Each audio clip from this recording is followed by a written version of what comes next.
Good morning to all of you. Today we are going to discuss about actinomycetes.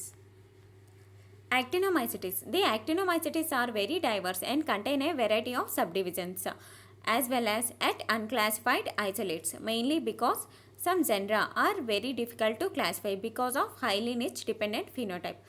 Actinomycetes అనేవి మనం చాలా రకాలు చూస్తాం. అయితే వాటిలో చాలా రకాల సబ్ డివిజన్స్ అయితే ఉన్నాయి. కాకపోతే కొన్ని జనరాని మనం ఇంకా సైంటిస్టులు ఎవరు సరిగ్గా క్లాసిఫై చేయలేకపోయారు. ఎందుకంటే వాటి ఫీనోటైప్ అనేది ఆ పర్టికులర్ ఎన్విరాన్మెంట్ అవి ఉండే హ్యాబిటేట్ని బేస్ చేసుకొని వాటి ఫీనోటైప్ అనేది చేంజ్ అయిపోతూ ఉంటుంది.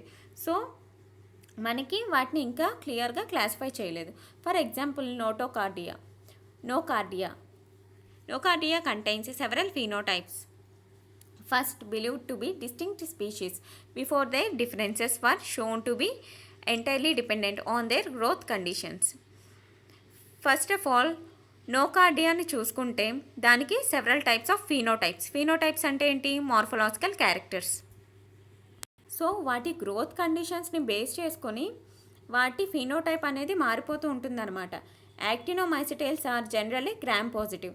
ఇవి gram positive bacterium. And anaerobic. ఇవి ఎక్కడైతే ఆక్సిజన్ సప్లై అనేది తక్కువగా ఉండదో, అసలు ఆక్సిజన్ సప్లై లేని కండిషన్స్లో మాత్రమే ఈ యాక్టినోమైసిటీస్ అనేవి గ్రో అవుతాయి. And have mycelium in a filamentous and branching growth pattern. అదే మనం ఒక అగార్ ప్లేట్ మీద ఎప్పుడైతే ఈ యాక్టినోమైసిటీస్ని మనం గ్రో చేసామో అప్పుడు మనకి ఇది చాలా క్లియర్గా ఒక బ్రాంచింగ్ లైక్ స్ట్రక్చర్లా ఉంటుందన్నమాట. అయితే వీటికి ఫిలమెంటస్తో పాటు మైసీలియం కూడా ఉంటుంది. ఈ మైసీలియం, ఈ ఫిలమెంటస్ అవన్నీ కలిపి ఫామ్ అయ్యి ఒక నెట్వర్క్ లైక్ స్ట్రక్చర్ అనేది ఫామ్ చేస్తుందన్నమాట. మనం దీన్ని ఎప్పుడైతే అగార్ మీద గ్రో చేసామో ఇది హైఫే అనేది ఒక నెట్వర్క్ లైక్ స్ట్రక్చర్ అనేది గ్రో అవుతుందని చెప్పాను కదా. ఈ బ్రాంచింగ్ స్ట్రక్చర్స్ అనేవి అగర్ సర్ఫేస్ మీద గ్రో అవుతాయి, ఇంకా అగర్ లోపల కూడా వీటి గ్రోత్ అనేది మనం అబ్జర్వ్ చేయవచ్చు. Some actinobacteria can form rod coccoid shaped forms while other can form spores on aerial hyphae. కొన్ని రాడ్ షేప్ని అబ్జర్వ్ చేస్తే కొన్ని కొకాయిడ్ షేప్ని మనం అబ్జర్వ్ చేస్తాం. Introduction.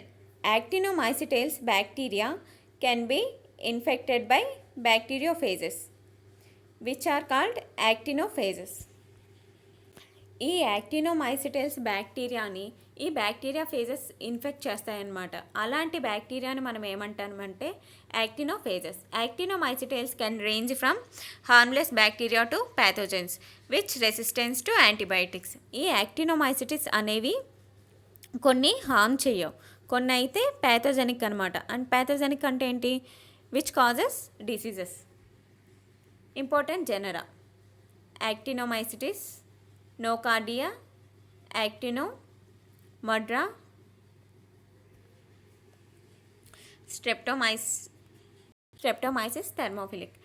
Habitat: predominantly soil bacteria good at degrading recalcitrant compounds such as chitin, cellulose, often active at higher pH to fungi who may be dominated లో pH.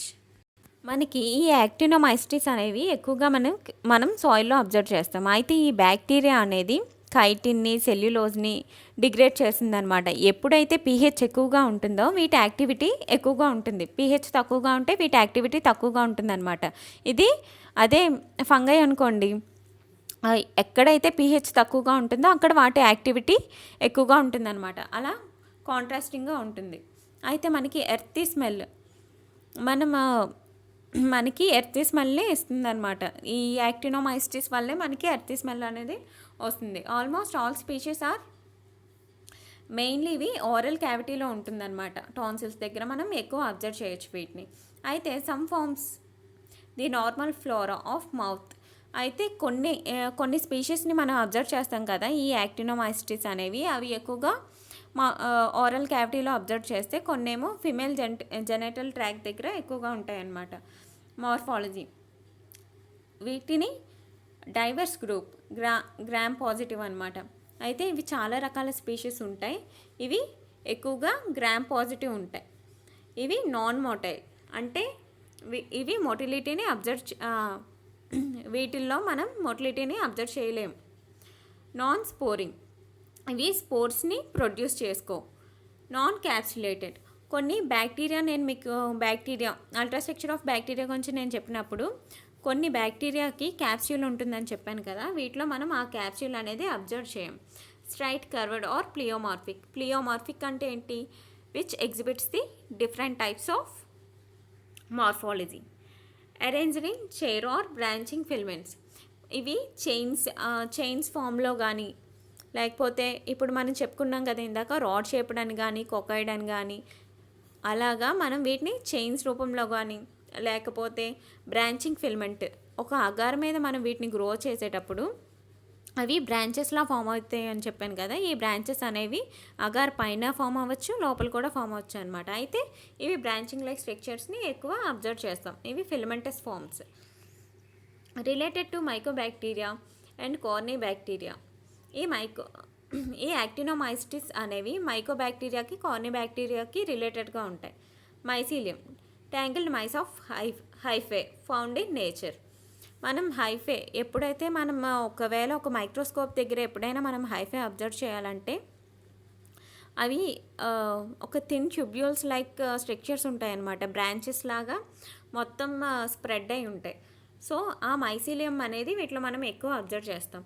Unicellular like bacteria but produce mycelium which is non septate and more slender. ఇవి unicellular bacteria, కాకపోతే ఇవి మైసీలియంని produce చేస్తాయి అన్నమాట. ఈ mycelia అనేది non septate, ఇవి నాన్ సెప్టేట్ కింద అండ్ మోర్ స్లెండర్ కింద ఉంటాయి. Like bacteria they do not like distinct cell wall, దీనికి డిస్టింక్ట్ సెల్ వాల్ అనేది ఉండదు. And do not contain chitin and cellulose, ఇది కైటిన్ని సెల్యులోజ్ని డిగ్రేడ్ చేస్తుంది కానీ దీంట్లో కైటిన్ సెల్యులోజ్ మాత్రం ఉండదు. They produce hyphae. And conidia sporangia like fungi లాగా ఇది కొనిడియాని స్పొరాంజియాని ఇవి ఫామ్ చేసుకుంటాయి. Certain actinomycetes whose hyphae undergoes segmentation resemble bacteria both morphological and physiological. అయితే ఈ యాక్టినోమైసిటిస్ అనేవి మార్ఫలాజికల్గా బ్యాక్టీరియాతో సిమిలర్గా ఉంటాయన్నమాట. Note, morphology resembles to fungi. అయితే వీటి మార్ఫాలజీ అనేది ఎక్కువగా ఫంగైలా ఉంటుంది చూడడానికి. సెల్యులర్ ఆర్గనైజేషన్ మాత్రం బ్యాక్టీరియాలో ఉంటుంది. ఇవి చూడడానికి ఫంగైలా ఉంటాయి, కాకపోతే ఇందులో ఉన్న క్యారెక్టరిస్టిక్స్ కానీ లేకపోతే సెల్ ఆర్గనైజేషన్ కానీ అది బ్యాక్టీరియాలో ఉంటుంది. Culture characteristics.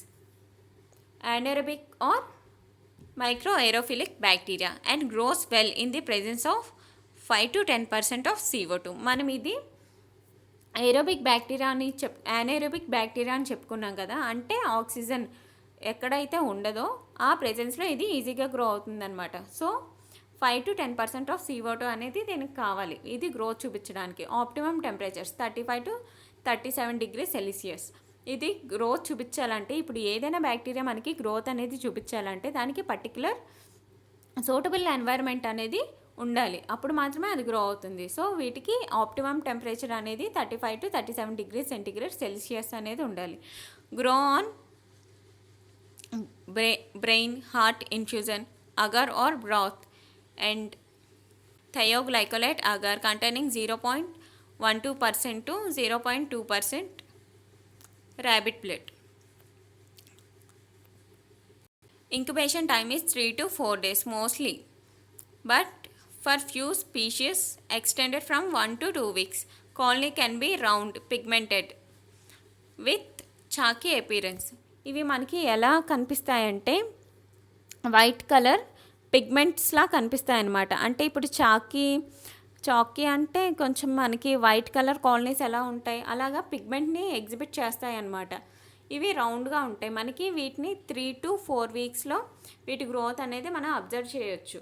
ఇక్కడ థయోగ్లైకోలైట్ అగార్ కానీ వాటిలో మనం వీటికి అంటే మనం ఏదైనా ఒక మైక్రో ఆర్గానిజం గ్రో చేయాలంటే దానికి స్పెసిఫిక్ టైప్ ఆఫ్ మీడియా మాత్రమే వాడతాం కదా, అలా దీనికి మనం థియోగ్లైకోలైట్ అగర్ అనేది మనం వాడతాం. Pathogenic actinomycetes normally reside in human mouth, throat, gastrointestinal tract and urogenital tract without producing diseases. మామూలుగా ఇన్ జనరల్గా కామన్ నార్మల్ ఫ్లోరా అని అంటాం కదా, అలాగే ఇవి కూడా ఉంటాయన్నమాట. ఎక్కడ హ్యూమన్లో మౌత్లో, థ్రోట్లో, తర్వాత గ్యాస్ట్రో ఇంటెస్టైనల్ ట్రాక్లో, తర్వాత యూరోజెనిటల్ అంటే జెనిటల్ రీజియన్లో మనం వీటిని ఎక్కువగా అబ్జర్వ్ చేయొచ్చు. కాకపోతే అక్కడ మనకేమి ఇవి డిసీజ్ని చూపించవు. జస్ట్ ఇప్పుడు నార్మల్ ఫ్లోరా ఎలా ఉంటుంది, ఈకోలా ఎలా ఉంటుంది మన ఇంటెస్టైన్లో, అలాగే ఇవి కూడా ఉంటాయి. సిన్స్ ది ఆర్గానిజం, ఎందుకంటే మనం ఇందాక చెప్పుకున్నాం కదా, కొన్ని అయితే మనకి హార్మ్ఫుల్, అలా అని అన్నీ మనకి హార్మ్ఫుల్ కాదు, కొన్ని మాత్రమే హార్మ్ఫుల్.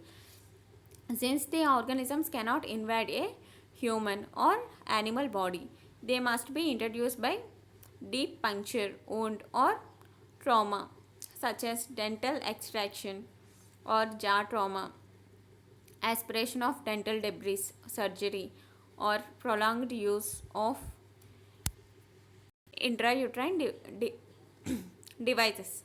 మనం వీటిని ఎక్కువగా ఎక్కడ అబ్జర్వ్ చేస్తామంటే బాడీ సర్ఫేస్ మీద అబ్జర్వ్ చేస్తాం. ఎప్పుడైతే మనకి ఊండ్ అనేది కాజ్ అయిందో, ఒక పర్టికులర్ ప్లేస్లో ఎక్కడైతే ఊండ్ అయిందో అక్కడ ఇది ఆ ఊండ్ నుండి మనకి మన బాడీలోకి ఇది ఎంటర్ అవుతుంది, అంతేగాని దీనికి ఇది ఒక ఇన్వాజన్ని క్రియేట్ చేసుకొని ఇది బాడీలోకి వెళ్ళలేదు.